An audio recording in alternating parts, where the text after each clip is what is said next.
mengarahkan haluannya ke pantai seberang, mengamuklah samudera dan badai menderu, gelombang zaman mengempas dan sulit ditanggung.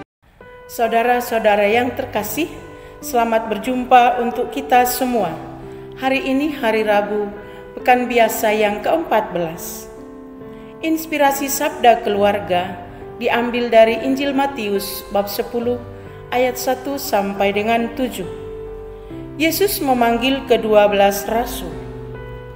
Yesus memanggil ke-12 muridnya dan memberi kuasa kepada mereka untuk mengusir roh-roh jahat dan untuk melenyapkan segala penyakit dan segala kelemahan. Inilah nama ke-12 rasul itu. Pertama, Simon yang disebut Petrus, dan Andreas saudaranya, dan Yakobus anak Zebedeus, dan Yohanes saudaranya, Filipus dan Bartolomeus, Thomas dan Matius pemungut cukai, Yakobus anak Alfeus, dan Tadeus, Simon orang Selot, dan Judas Iskariot yang mengkhianati dia. Ke-12 murid itu diutus oleh Yesus dan berpesan kepada mereka, "Janganlah kamu menyimpang ke jalan bangsa lain atau masuk ke dalam kota orang Samaria, melainkan pergilah kepada domba-domba yang hilang dari umat Israel. Pergilah dan beritakanlah kerajaan sorga sudah dekat." Demikianlah sabda Tuhan. Terpujilah Kristus. Saudara-saudara yang terkasih, Bapak, Ibu, dan semua yang ada di rumah. Hari ini Injil Matius mengisahkan kepada kita tentang 12 rasul yang dipanggil dan disebutkan nama-nama mereka oleh Yesus. Mengapa Yesus memanggil ke-12 murid ini? Dan mengapa Yesus memilih 12 rasul ini? Dalam proses pewartaan Yesus, ada banyak pengikut-pengikut Yesus yang datang hari demi hari bertambah. Hari demi hari bertambah dengan variasi dan kebutuhan yang berbeda-beda. Mereka yang datang mengikuti Yesus dengan alasan dan kebutuhan yang sangat variatif. Ada orang yang mengikuti Yesus dengan tulus hati untuk mendengarkan sabda Tuhan dan untuk mampu melaksanakannya dalam kehidupan sehari-hari. Ada juga yang merindukan penyembuhan secara langsung dari Yesus. Ada juga yang ingin lepas dari kuasa roh jahat. Dan ada juga yang ikut-ikutan saja. Baru saja kita dengar dalam kisah Injil, yang diberikan kepada para rasul adalah kuasa untuk menyembuhkan, kuasa untuk mengusir roh jahat, dan mewartakan kabar sukacita kepada banyak orang. Saudara-saudara yang terkasih, ada orang yang mengikuti Yesus karena ingin mendengarkan sabda agar dapat melaksanakannya dalam kasih sehari-hari. Ada juga mengikuti Yesus karena ingin disembuhkan, dan ada yang ikut-ikutan saja. Situasi ini dipandang oleh Yesus bahwa ada domba yang sedang mencari sang gembala. Ada domba yang hilang, yang membutuhkan tuntunan dan dampingan. Kisah demikian terus saja terbukti hingga kini, bahwa aneka variasi yang datang untuk mengikuti Yesus. Ada tuntutan untuk inilah, atau tuntutan untuk inilah, maka Yesus memilih dan memanggil ke-12 rasul yang diharapkan dapat bertanggung jawab untuk membantu pelayanan dan pewartaan Yesus tentang kabar sukacita. Ke-12 rasul diperlukan juga untuk kelancaran dan perkembangan pewartaan kerajaan Allah kepada seluruh dunia. Mereka diharapkan dapat menjaga kelangsungan pelayanan Yesus ke seluruh dunia. Seperti dikisahkan tadi, dapat menyembuhkan dan dapat mengusir setan, kuasa-kuasa atau roh jahat. Pada zaman ini pun dibutuhkan rasul-rasul seperti mereka itu. Dibutuhkan orang yang bisa bertanggung jawab untuk pertumbuhan gereja dan iman di dunia ini. Dunia kita sekarang ini serba canggih, serba menantang. Dan ada banyak domba yang hilang yang menanti pelayanan kita, yang menanti penyembuhan dari kita, yang menanti kekuatan dari iman kita. Maka ketika Yesus memilih ke-12 atau memanggil ke-12 rasul itu, Yesus berkata kepada mereka, "Janganlah kalian menyimpang ke jalan bangsa lain." Dan selanjutnya, "Pergilah kepada domba yang hilang." Dan yang ketiga, "Pergilah, wartakanlah kerajaan Allah sudah dekat." Perintah ini, perkataan ini juga menjadi perkataan untuk kita saat ini. Janganlah menyimpang dari jalan Tuhan. Pergilah kepada domba-domba yang hilang. Pergilah dan wartakanlah kabar sukacita. Bapak, Ibu, dan saudara-saudara yang terkasih, dimanapun kita berada. Refleksi dan pertanyaan untuk kita. Yang pertama adalah, kita pun termasuk orang yang dipanggil dan dipilih Tuhan. Kita mengikuti Yesus. Kita berkata bahwa kita mengikuti Yesus dan membaca kitab suci, mendengarkan sabdanya.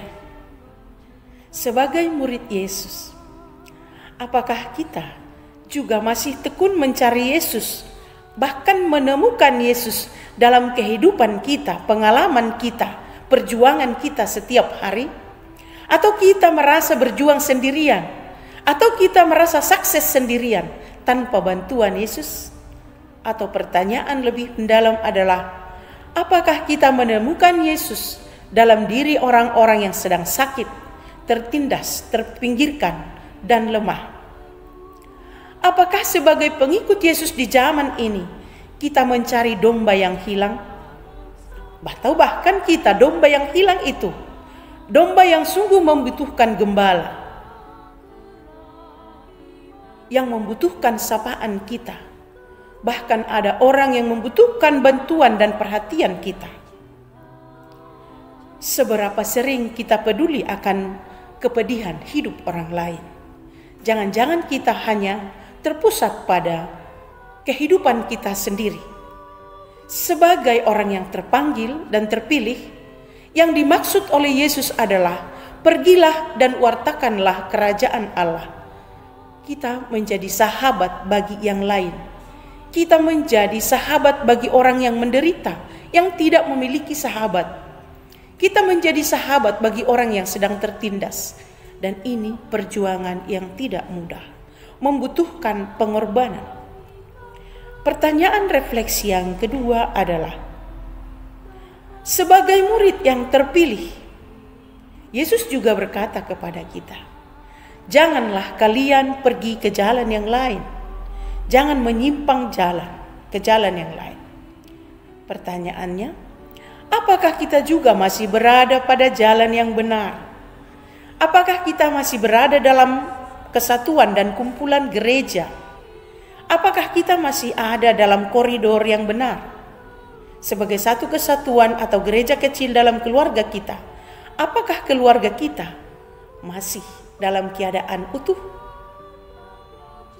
Pada zaman yang serba modern ini, alat komunikasi yang sangat canggih ini, apakah ini membantu kita memberikan kasih, mewartakan kasih kepada yang lain, atau malah memecah belah dalam keluarga kita, dalam kantor dan persahabatan kita, dalam komunitas kita? Dan pertanyaan yang ketiga adalah, sebagai pengikut Yesus, apakah kita ikut bertanggung jawab membantu pelayanan dan pewartaan kerajaan Allah, memberitakan kabar sukacita kerajaan Allah? Paus Fransiskus berkata, gereja dalam mewartakan kabar sukacita itu harus berani bergelimang lumpur bersama saudara-saudara yang miskin, yang lemah, dan saudara lain. Apa artinya? Bahwa Bapak Paus Fransiskus mengajak kita sebagai anggota gereja mau masuk dalam derita orang lain, mau memperhatikan orang yang kurang terperhatikan, mau duduk bersama dengan orang yang tidak memiliki sahabat. Kalau kita hanya bisa bersahabat dengan sahabat-sahabat kita yang bisa menjamu kita, apa gunanya? Kalau kita bisa melayani orang yang mengasihi kita, itu tidak luar biasa. Kalau kita bisa mengasihi orang yang pernah membantu kita, itu tidak luar biasa, hanya biasa. Yang luar biasa yang dimaksud oleh Paus Fransiskus adalah berani bergelimang lumpur, adalah kita berani masuk ke dalam penderitaan yang seharusnya itu adalah tugas kita. Yang seharusnya saya tidak suka dengan itu, saya harus pergi, berani masuk ke sana. Gereja ada banyak jalan untuk menyapa orang-orang yang menderita di luar sana. Ada banyak orang menderita di pasar, di jalanan, dan di mana saja. Apa tugas kita sebagai anggota gereja, sebagai anggota yang terpanggil untuk ikut terlibat masuk dalam kehidupan mereka? Memberi bantuan atau memberikan penghiburan atau mendengarkan keluh kesah mereka. Dalam kisah Injil tadi dikisahkan, jadilah penyembuh, jadilah memberi kelepasan dan kelegaan, terutama bisa mengusir setan. Tugas kita adalah mengusir roh-roh jahat atau setan-setan yang pertama-tama ada dalam diri kita.